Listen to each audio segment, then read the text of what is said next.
So I'm gonna start the recording. All right. So welcome everyone to the ABA free agency report. Today we're going to be looking at the ABA's top signings for Wave One. We won't be doing a video on Wave Two here, but first up, I have some really big news. We have our first giveaway.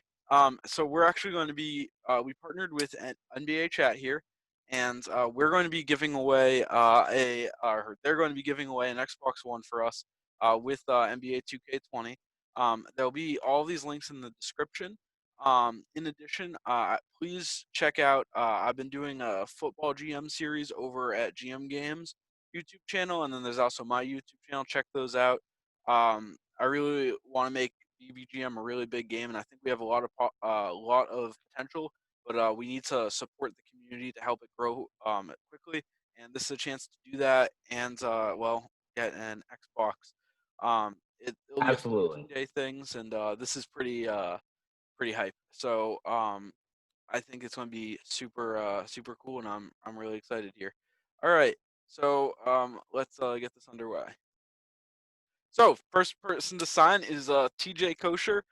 He'll be signing a 2-year, $18.5 million deal with Miami. He won a ring with Miami and Sixth Man of the Year last year. I mean, this was a pretty easy like he was going to go back no matter what. It made so much sense. They're such a good fit. He plays great alongside Axel Blaze.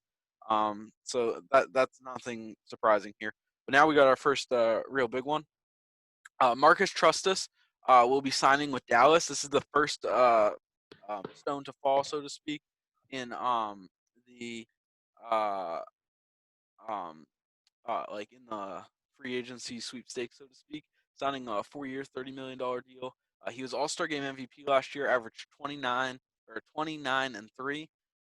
Great season for Trustus. I'm really looking forward to seeing how he does this year. Dallas really getting their first superstar. It's going to be interesting to see how he works with an older veteran team. It'll be interesting to see if Sterner returns as well. So that's the first one. And as I said, that was the first domino because Utah real quickly working to replace him, bring in Jaden Hasbro, who I always thought was going to be like discount Trustus, and to an extent he has been. He's a really solid two-way shooting guard. And 3 years, 15 million isn't too bad a contract.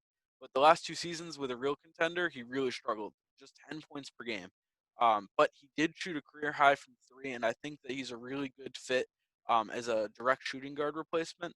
In addition, Utah will also be signing Rodney Robinson, which is, I think, the perfect backcourt mate with Jaden. They have a really solid point guard, shooting guard, and LeBron as well at small forward. This is a potentially dominant Utah team. Great offseason for Utah. I think he's a little overpaid, but I think this gives Utah a real chance to contend here. With 14 points, 10 assists, him and Jaden are an excellent pair. Super efficient from three, and you need to surround LeBron with good three-point shooters, and this is the right way to do it. Great move. I know it's an overpay, but tremendous pickup. Utah really moving quickly to replace Trustus, and I think they did a good job.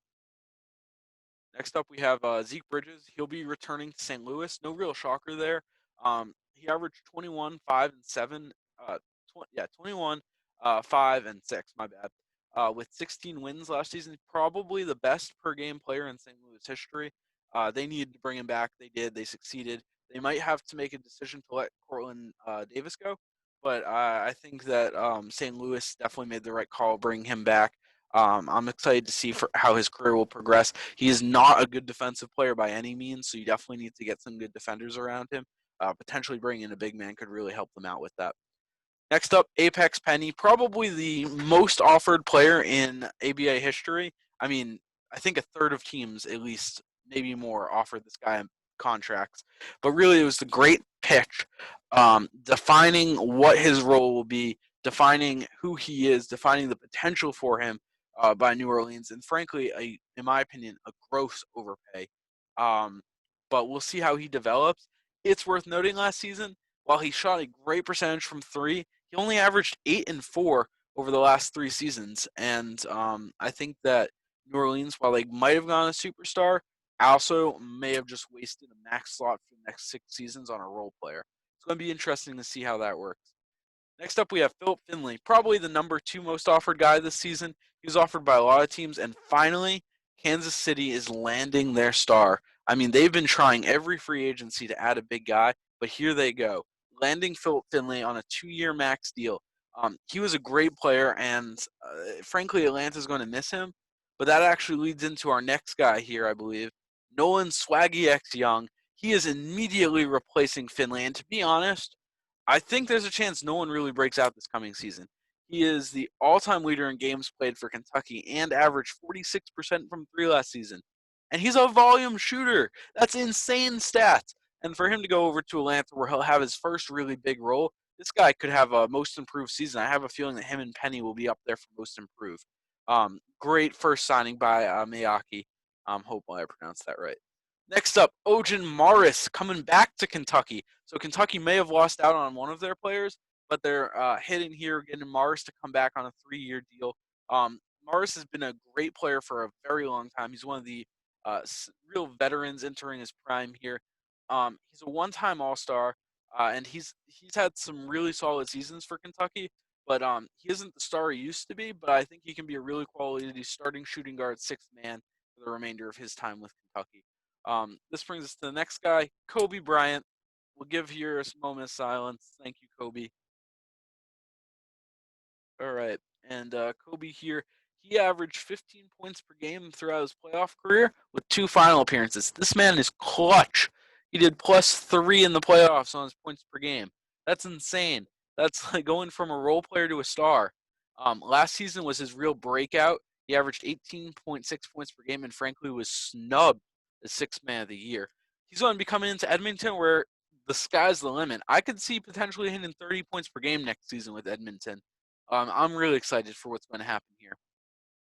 Daryl Nix, he will be going to San Diego in the second half of the season after almost being traded to Boston at a last-second withdrawal in the trade talks. Nix averaged 20 and 10.